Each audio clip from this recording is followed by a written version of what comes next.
लिखो टॉपिक भाई, पेन लाए हो, रजिस्टर लाए हो, खोल लो फटाफट और हम लोग क्वेश्चन इसमें डालना शुरू करें और फटाफट सॉल्व करना शुरू करें। चलो एक फर्स्ट क्वेश्चन जो आ रहा है तुम्हारे पास, फर्स्ट क्वेश्चन ये है, चलो फटाफट कर लो भाई, क्वेश्चन पढ़ो जल्दी से।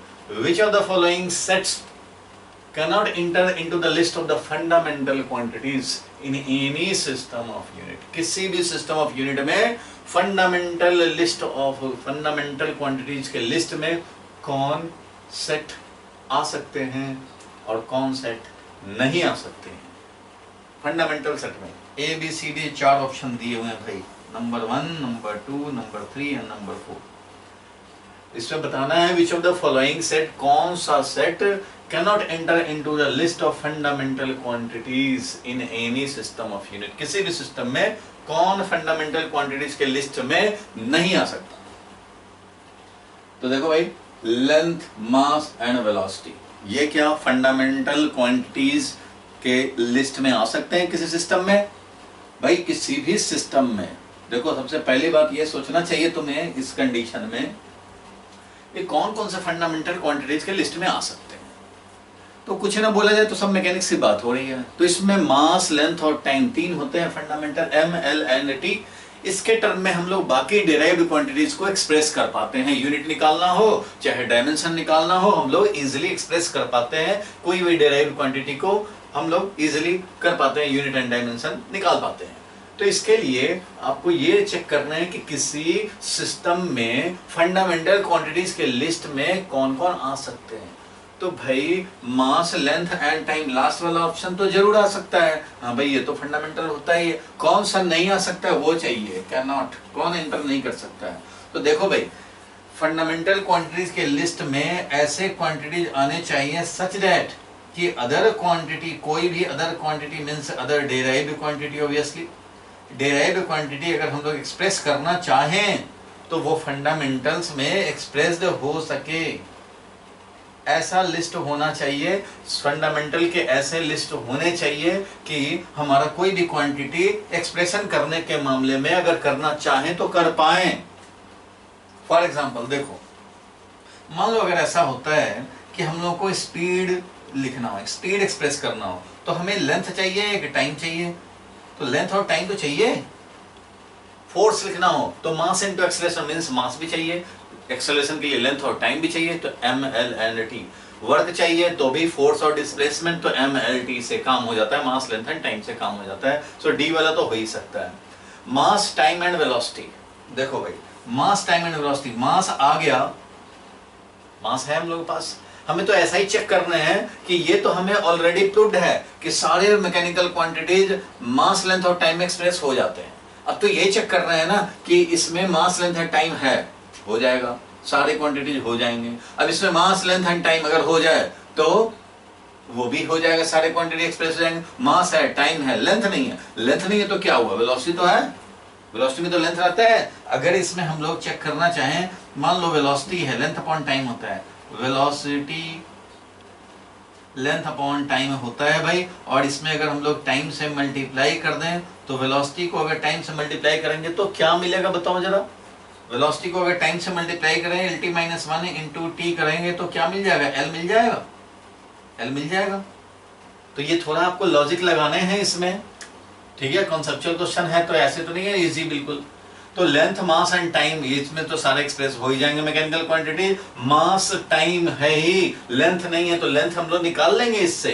कैसे, वेलोसिटी को टाइम से मल्टीप्लाई करके, वेलोसिटी को टाइम से मल्टीप्लाई करेंगे, वेलोसिटी को टाइम से मल्टीप्लाई करेंगे, अपने आप लेंथ आ जाएगा। इट मींस ये 3 क्वांटिटीज में तीनों फंडामेंटल है, मास भी है, टाइम भी है और लेंथ भी है। लेंथ कैसे, इनके कॉम्बिनेशन से ही, वेलोसिटी में टाइम मल्टीप्लाई करो मिल जाएगा तुम्हें लेंथ। इसलिए जब लेंथ मिल जाएगा तो समझो कि वेलोसिटी इनटू टाइम ही हमारा लेंथ है।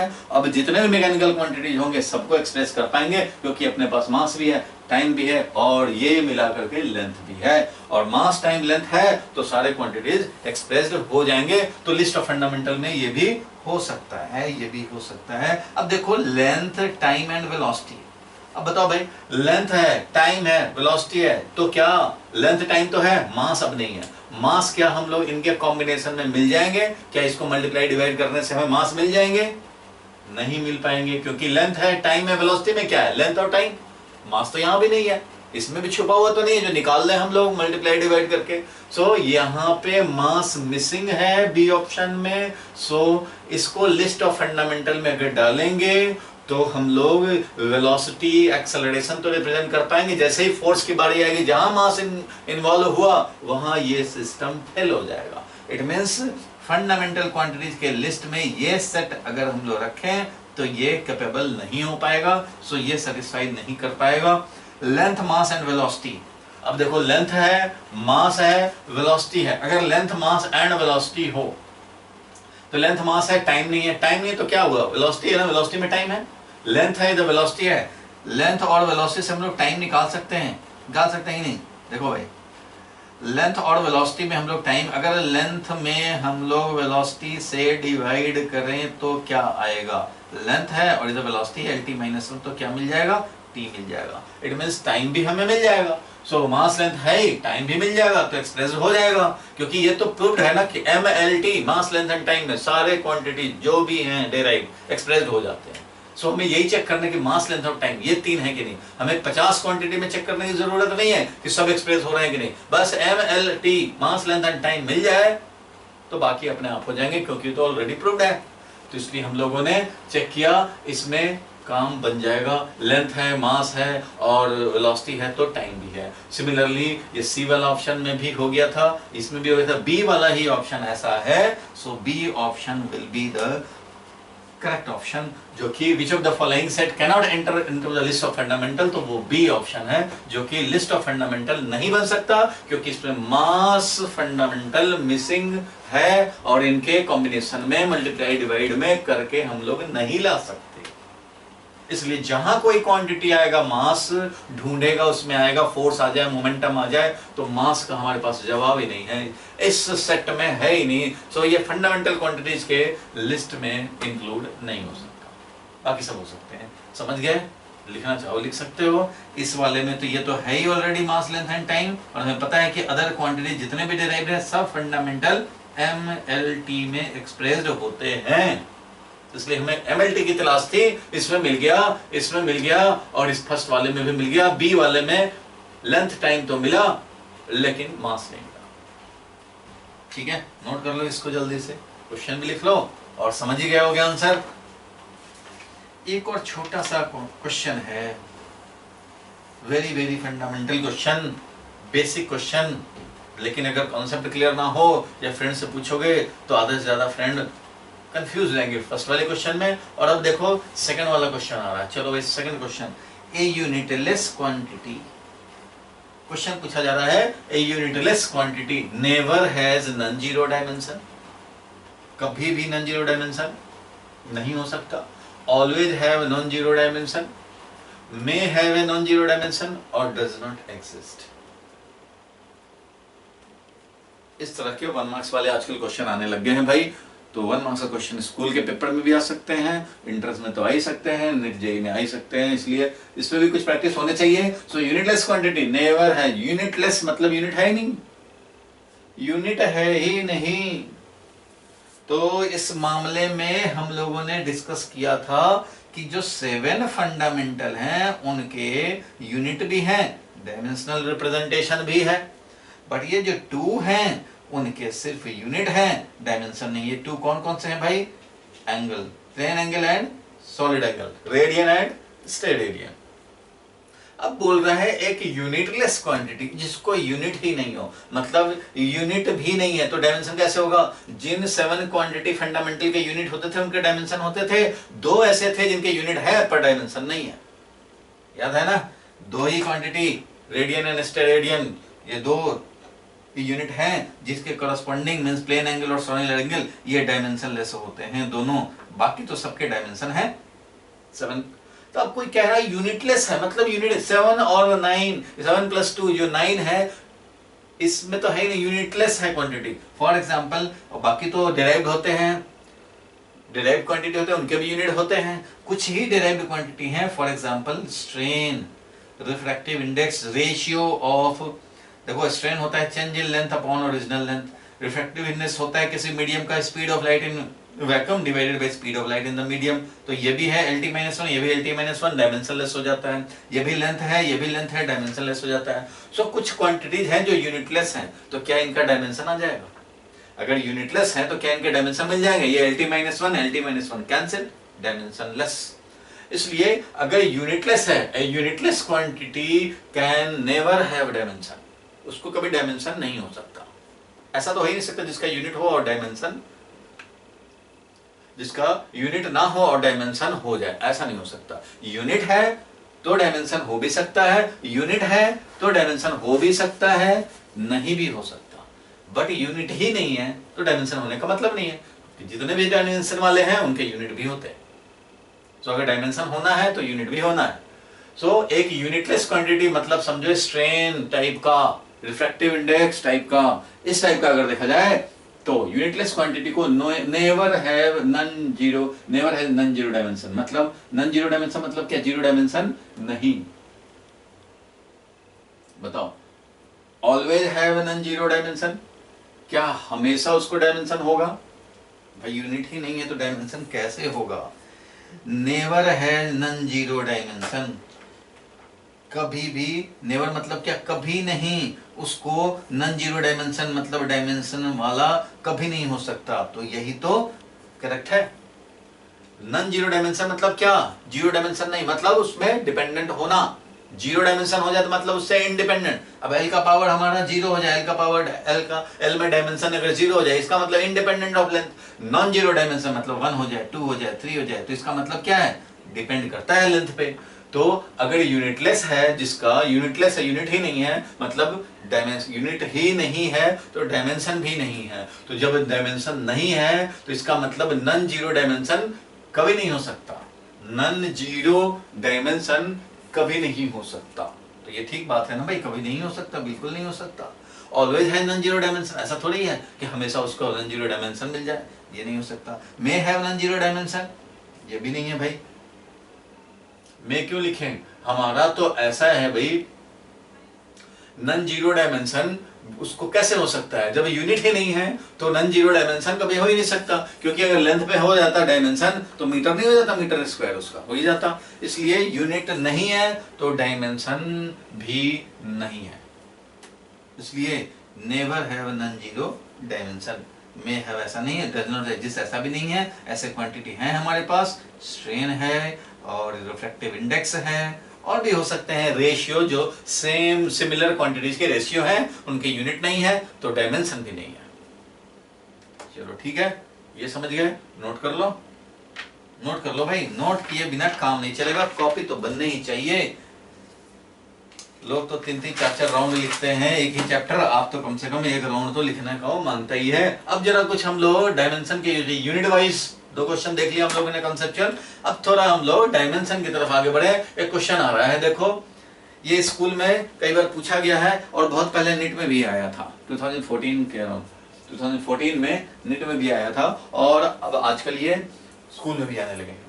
देखो भाई, जो 5-10 साल पुराना हो जाए ना नीट और जेईई मेन में, तो वो अब स्कूल में भी आ सकता है। अगर वो थोड़ा इजी हो तो वो स्कूल में भी आ जाता है, तो इसमें कुछ खास बात है नहीं। देखो फोर्स, वेलोसिटी एंड टाइम, ये सब टाइप के क्वेश्चन स्कूल में खूब पूछे जाते हैं। If force, velocity and time is taken as fundamental quantity in a system, कोई एक सिस्टम बनाया गया जिसमें हम लोगों ने फंडामेंटल मास, लेंथ और टाइम नहीं लिया, फोर्स, वेलोसिटी एंड टाइम लिया, कोई बात नहीं, कोई रोक थोड़ी सकता भाई। तुम्हें लेने में बस यही देखना पड़ेगा वही कि एम, एल एंड टी कम से कम मिल जाए इनके कॉम्बिनेशन में, मल्टीप्लिकेशन डिवीजन में, तो वो चाहिए। तो भाई फोर्स में मास है ना, मिल जाएगा हमें मास। वेलोसिटी में लेंथ, टाइम है ना, मिल जाएगा, टाइम तो है ही है। तो इनके कॉम्बिनेशन में मास भी है, लेंथ भी है, टाइम भी है, इनके टर्म में लिख सकते हैं। सो ये अगर फंडामेंटल लिया गया तो डायमेंशन ऑफ मास इस सिस्टम में क्या होगा? मास का डायमेंशन चाहिए।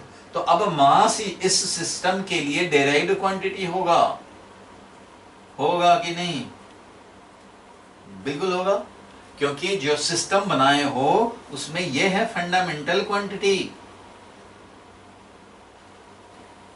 न्यू सिस्टम में ये हैं 3 फंडामेंटल, मतलब इन 3 को तो रिकॉग्नाइज लोग रट रखे हैं, रटे हुए हैं सब।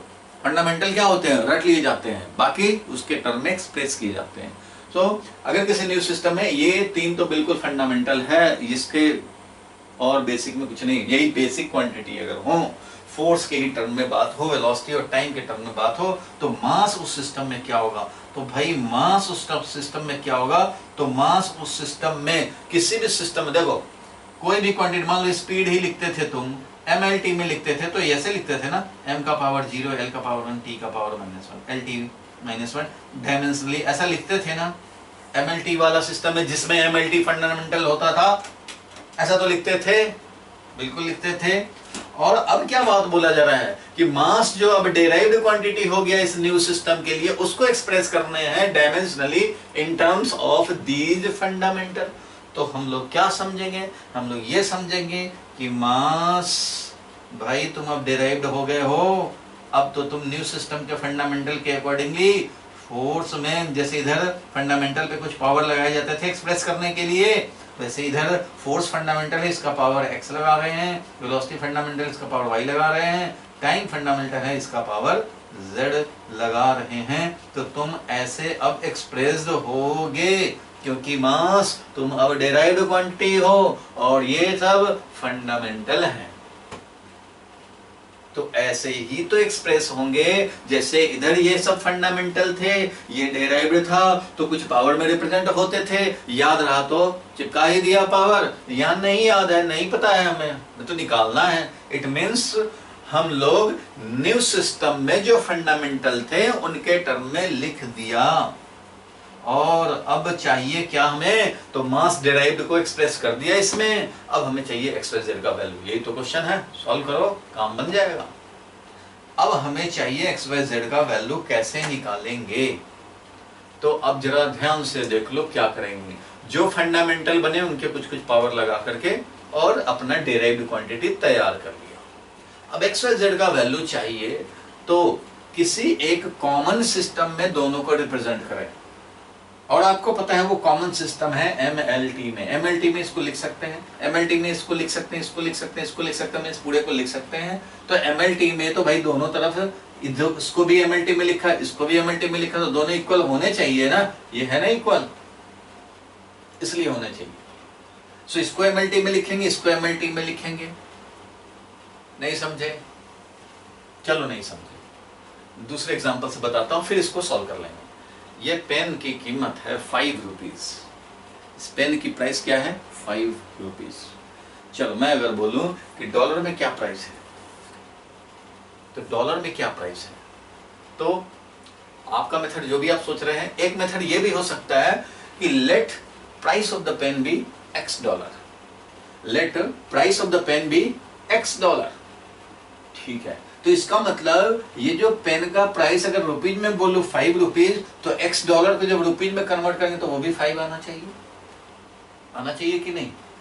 अगर मान लो इसका 100 रुपए प्राइस है, तो या 80 रुपीज प्राइस है, डॉलर मान लो तुम्हारा 70 रुपीज का 1 डॉलर बन रहा है, तो इसका अगर पेन का कीमत ही 70 रुपीज है, तो जब इस पेन का इक्विवेलेंट हम लोग रुपीज वाले में लिख रहे हैं 70 रुपीज, तो इधर x डॉलर अगर लिए हो तो उसको भी कन्वर्ट करें तो 70 रुपीज होना चाहिए। तो ऐसा कब होगा? तुम्हें पता है 1 डॉलर का होता है 70 रुपीज, तो 1 डॉलर बन जाएगा, x का वैल्यू 1 मिल जाएगा। It means let the price of the pen be x dollar. New system में, न्यू करेंसी में x है, तो x को पुराने जो हमारा नॉन करेंसी है, इसको भी नॉन करेंसी में लिखें, इसको भी नॉन करेंसी में लिखें, तो ये दोनों तो इक्वल होना चाहिए। अब क्वेश्चन तो मेरे ये पूछ रहा है MLT इज स्टैंडर्ड। MLT क्या है? रुपीज की तरह स्टैंडर्ड है, सब जानते हैं भाई। तो भाई मास को अब तुम डॉलर में लिख रहे हो, न्यू फंडामेंटल के टर्म में लिख रहे हो, तो भाई ये वाला जब ये लिख रहे हो एक्स वाई जेड अननोन के टर्म में, तो इसको जब MLT में लिखें, रुपीज में लिखें, और इसको भी MLT में रुपीज में लिखें, तो ये दोनों तो इक्वल होना चाहिए, तभी तो इसको डॉलर में एक्सप्रेस करोगे। इसको कन्वर्ट करें MLT में, इसको करें MLT में, तो दोनों इक्वल होने चाहिए, तो एक्स वाई जेड के वैल्यू मिल जाएंगे।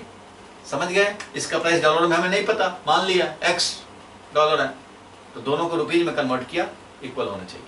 वैसे ही दोनों के MLT में कन्वर्ट करेंगे, तो MLT इंटू MLT, तो M तो 1 है, चलो M 1 है, L 0 है, T 0 है, इधर का काम हो गया। इधर का बात बोलो, क्या हो गया? फोर्स MLT - 2, पावर कितना?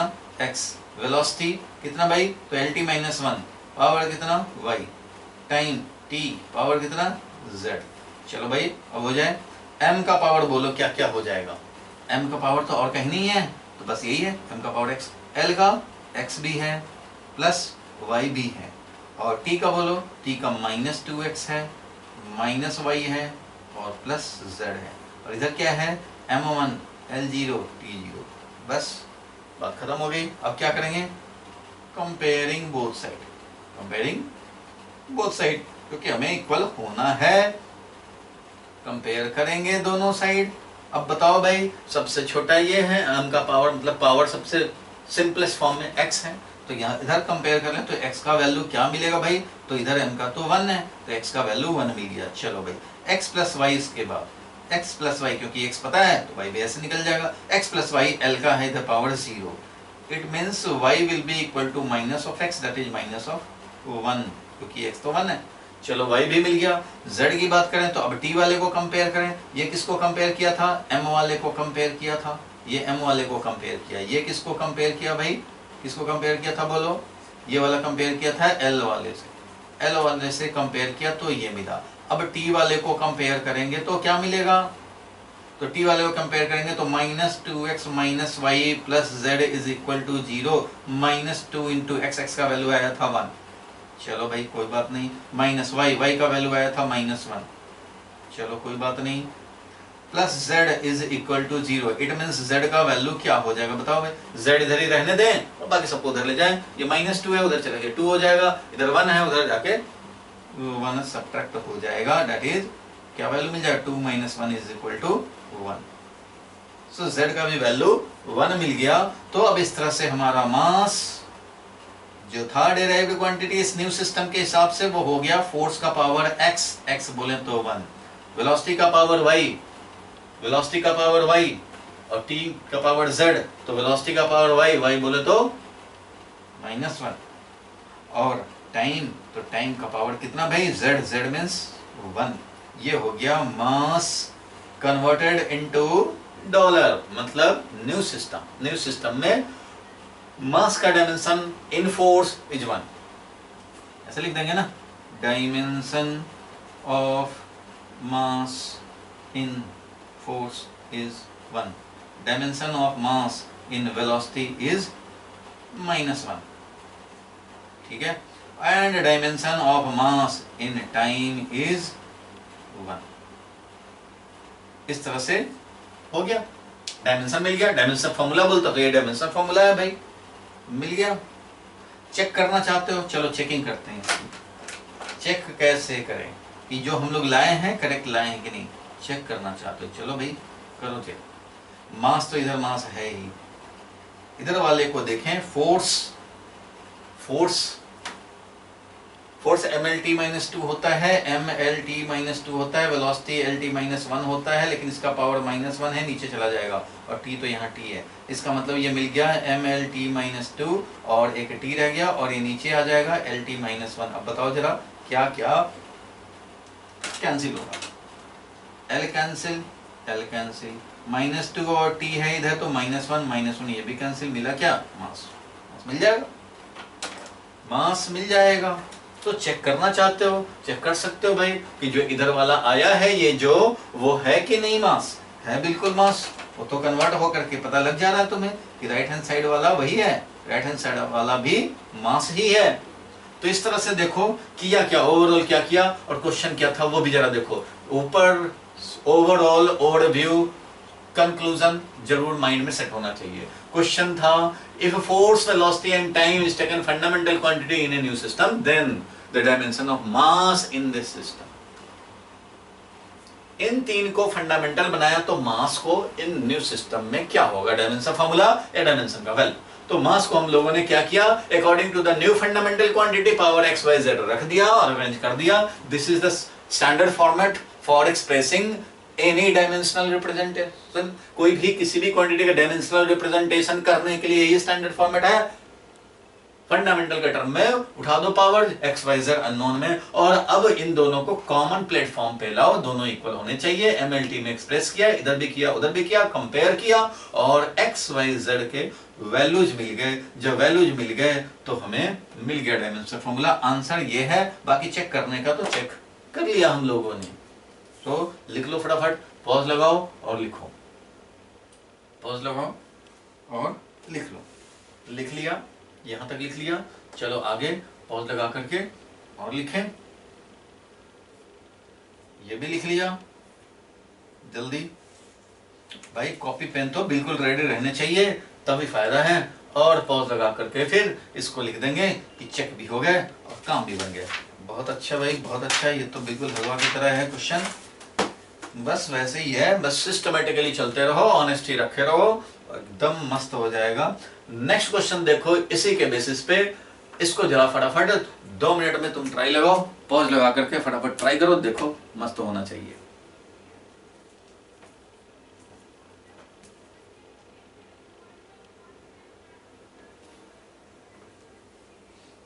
चलो भाई, हो गए हो गए, चलो अब मैच कर लो जरा। अब इसमें क्या है, if energy, velocity and time is taken fundamental in new system express surface tension. अब इस बार मास नहीं है, सरफेस टेंशन है, कोई बात नहीं है। क्या करेंगे भाई, सरफेस टेंशन को अब तो लास्ट क्वेश्चन में जो डिस्कस कर दिया उसके बेसिस पे डायरेक्टली लिख सकते हो। Surface tension is now the derived quantity. Derived quantity तो है, ये तो एमएलटी वाले में भी डिराइव्ड है, इसमें भी डिराइव्ड है। जो फंडामेंटल के लिस्ट में नहीं आया वो सब क्या है, डिराइव्ड ही है। सो ये सरफेस टेंशन को हम लोग फंडामेंटल में जो कि एनर्जी है E, इसका पावर x कर देते हैं, वेलोसिटी का पावर y कर देते हैं, एंड टाइम का पावर z कर देते हैं। कोई बात नहीं, हो गया ये dimensional representation in the new system. इन कैसा system, new system. New system में ये ऐसे रिप्रेजेंट कर दिया। अब क्या करना है, अब तो काम वही हो गया, बस मस्त काम करना है भाई। इसको एक्सप्रेसिंग ऐसा लिख देंगे, एक्सप्रेसिंग इन एमएलटी फॉर्म में एक्सप्रेस कर दें, कर दो भाई। सरफेस टेंशन याद होगा, सरफेस टेंशन होता था फोर्स डिवाइडेड बाय लेंथ होता था, तो सरफेस टेंशन डायमेंशनली लिखेंगे तो क्या लिखेंगे, एमएलटी सिस्टम में ML force MLT -2 divided by L, L बेकार, और mt-2 हो गया सरफेस टेंशन का डायमेंशनल रिप्रेजेंटेशन। ब्रैकेट डालना हम लोग ना भूलें, ब्रैकेट डालने से अच्छा लगता है, अच्छा लगता भी है और टीचर को भी अच्छा लगता है, किया है बच्चे ने मेहनत। चलो कोई बात नहीं है, एमएलटी फॉर्म में लिखा तो सरफेस टेंशन को लिखा हम लोगों ने, एलएचएस में जो लिखा, एलएचएस जो आया वो आया mt-2। चलो भाई मस्त है। अब जरा हम लोग राइट हैंड साइड वाला लिखें, एनर्जी है, एनर्जी का याद है तो ठीक है, ml2t-2, नहीं याद है तो कोई बात नहीं, energy means work, work means force into displacement, लिख लेंगे, नहीं लिख लेंगे। चलो फिर लिख के दिखा रहा हूं, देखो energy means work, work means force dot displacement. So energy when represented dimensionally in MLT format, force MLT-2, displacement is L. So finally it will be क्या, ML2T-2।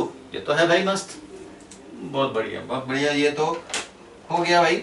अब जरा हम लोग काम कर लें, एनर्जी का लिख लिया तो पावर x लिखने पड़ेंगे, और वेलोसिटी मींस LT-1 तो इसका पावर क्या लिखने पड़ेंगे, y लिखने पड़ेंगे। टाइम तो भाई टाइम ही है, मस्त है काम। बस इधर सरफेस टेंशन का हो गया, इधर एनर्जी का हो गया, जो नहीं आता है साइड में अलग से निकाल लेंगे और काम करेंगे यहाँ पे। अब बताओ जरा ये क्या हो गया, लेफ्ट हैंड साइड में तो हो गया mt-2, मतलब L क्या है, 0 है।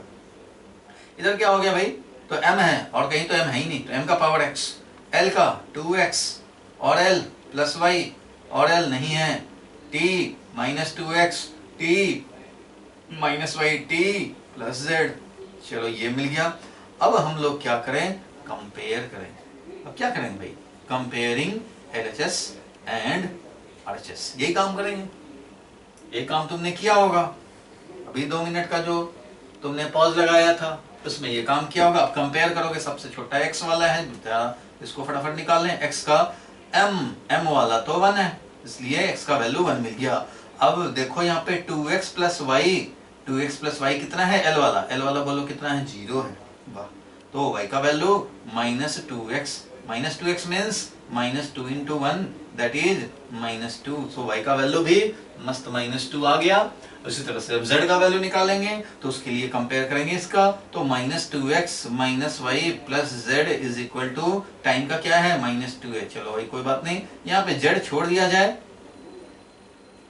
ऑल्सो ये वाला है, और z छोड़ दें इधर, बाकी सबको उधर ले जाए, माइनस 2 है पहले से इधर, और इधर आ जाएगा प्लस 2x और प्लस y, यानी कि माइनस 2 और प्लस 2 इंटू एक्स का वैल्यू था 1, तो 2 इंटू 1 2 ही रह गया, और प्लस y का वैल्यू कितना था भाई, तो y का वैल्यू था माइनस 2, तो माइनस 2 रख दिया, तो प्लस 2 माइनस 2 कैंसिल हो गया, माइनस 2 मिल गया, z का वैल्यू माइनस 2। इस तरह से z का वैल्यू माइनस 2 मिल गया, y का वैल्यू भी माइनस 2 मिल गया, x का वैल्यू 1 मिल गया। अब क्या करना है, तो अब एक्सप्रेस कर देने हैं भाई, जो था हमारा क्वांटिटी सरफेस टेंशन e का पावर x v का पावर y t का पावर z, इसलिए अब हो जाएगा surface tension is equal to, ये था ई एक्स वी वाई और टी जेड मीन्स एनर्जी का पावर x, x बोले तो 1, v का पावर y, y माइनस 2 और t का पावर z मीन्स t का पावर v माइनस 2। ये मिल गया इन the new system, in the new system, new system में मिल गया। अब आप चाहते हो चेक करना तो कर सकते हो, इसको भी एमएलटी में लिख लो, इसको भी एमएलटी में लिख लो, मिल जाएगा भाई। वही लिख करके तो लाया था एक्स वाई जेड, तो वही रखोगे तो वही मिल जाएगा। तो इस तरह से किसी को फंडामेंटल बनाना हो, ध्यान से समझो एक बार फिर से, ये जो था ये 3 फंडामेंटल थे न्यू सिस्टम के हिसाब से, सरफेस टेंशन का हमें निकालने थे in the term of new fundamentals. तो न्यू फंडामेंटल के टर्म में ऐसे लिख दिया, X Y Z non ABC या PQR कुछ भी ले सकते हो। और अब क्या करना है, तो दोनों के एमएलटी में एक्सप्रेस कर देंगे, और दोनों इक्वल होने चाहिए। इक्वल होने के लिए क्या होना चाहिए, तो एक्स वाई जेड का वैल्यू मिल जाएगा। दोनों अगर इक्वल होने हैं तो एक्स वाई जेड का वैल्यू क्या होना चाहिए, तो ये वैल्यू निकल गया, इस वजह से मिल गया। नोट करना हो तो नोट करो, पॉज लगा करके, पॉज लगाओ, नोट करो। चलो आधा हो गया, एक्सप्रेसिंग वाला तक हो गया। अब हम लोग फिर आधा लिख देंगे, ये लिख लिया, चलो ये हो गया। अब देखो ओवरऑल क्या कर रहे हैं हम लोग, तो ओवरऑल क्या कर रहे हैं, तो कोई भी दूसरे क्वांटिटीज को फंडामेंटल बनाए जाते हैं तो उसमें एक चीज ध्यान रखना होता है। क्या ध्यान रखना होता है भाई, ये ध्यान रखना होता है हमें कि ऐसे फंडामेंटल्स आए जिसमें मास लेंथ और टाइम तीनों इंक्लूड हो जाए, उनके मल्टीप्लाई डिवाइड करने से हमें मिल जाए। अगर ये मिल पाता है तो वो फंडामेंटल के लिस्ट में इंक्लूड करने लायक हो जाता है ऐसा सेट, और उसको हम लोग एक सिस्टम बना सकते हैं। ऐसा सिस्टम ना बना लें कि लेंथ टाइम मिले मास ही ना मिले, तो जितने भी मास वाले क्वांटिटी हैं बेचारे नाराज हो जाएंगे, उनको एक्सप्रेस कैसे कर पाओगे, नहीं कर पाओगे, तो वो फंडामेंटल का लिस्ट कंप्लीट नहीं है, ठीक है। और जब बन गया फंडामेंटल क्वांटिटी तो उनको कैसे एक्सप्रेस करेंगे, तो ऐसे ही एक्सप्रेस करेंगे भाई, फटाफट ले लेंगे हम लोग कि न्यू वाले फंडामेंटल के हिसाब से एक्स वाई जेड, और उसको फटाफट एमएलटी कॉमन में रिप्रेजेंट करो और दोनों तरफ इक्वेट करो, इक्वेट करोगे वैसे ही एक्स वाई जेड के वैल्यू मिल जाएंगे और एक्सप्रेस कर दोगे, और मस्त काम खत्म। एक और क्वेश्चन कर लो, एक और क्वेश्चन करते हैं ऐसा, चलो एक और क्वेश्चन कर लो। एक और क्वेश्चन आ रहा है बोर्ड पे, ये है क्वेश्चन, जल्दी से पढ़ो, पॉज लगाओ, 2-4 मिनट टाइम दो, कोई बात नहीं, 2-4 मिनट टाइम दो, देना पड़ेगा भाई, फर्स्ट टाइम कर रहे हो इसलिए सब करने पड़ेंगे।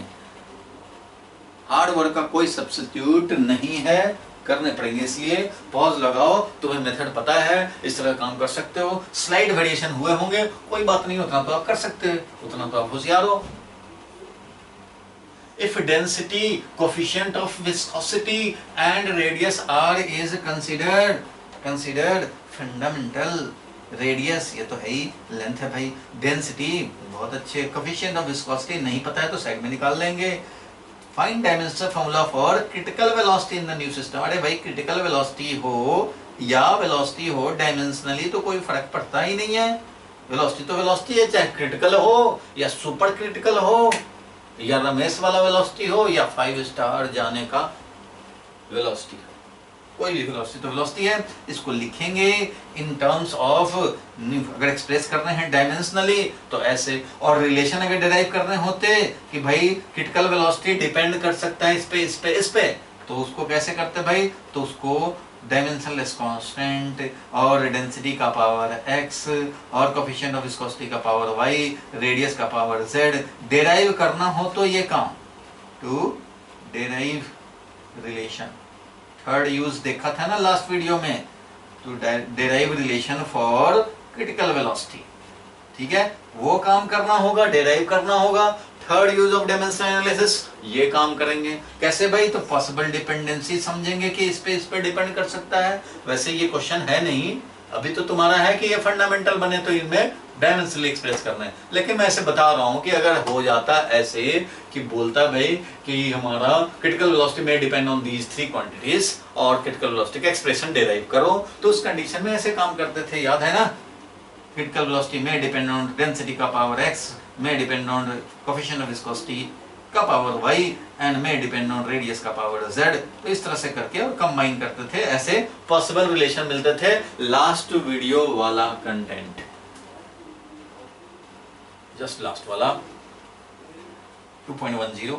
तो अब जरा एक क्रिटिकल वेलोसिटी को, यहाँ पे ये काम नहीं है, तो यहाँ पे कौन सा काम है भाई, तो यहाँ पे काम है इनको क्या करना, डायमेंशनली रिप्रेजेंट करना। कोई बात नहीं है, डायमेंशनली रिप्रेजेंट करना है तो और भी अच्छी बात है, रो का पावर x, एटा का पावर y, रेडियस का पावर z, जैसे अभी कर रहे थे वैसे ही कर देंगे इसको। क्रिटिकल वेलोसिटी है तो क्या है, LT-1 है, बिल्कुल है LT-1। रो है तो क्या है भाई, रो है तो डेंसिटी है, मास अपॉन वॉल्यूम, मास और वॉल्यूम है क्या, L3, it means L-3 power x।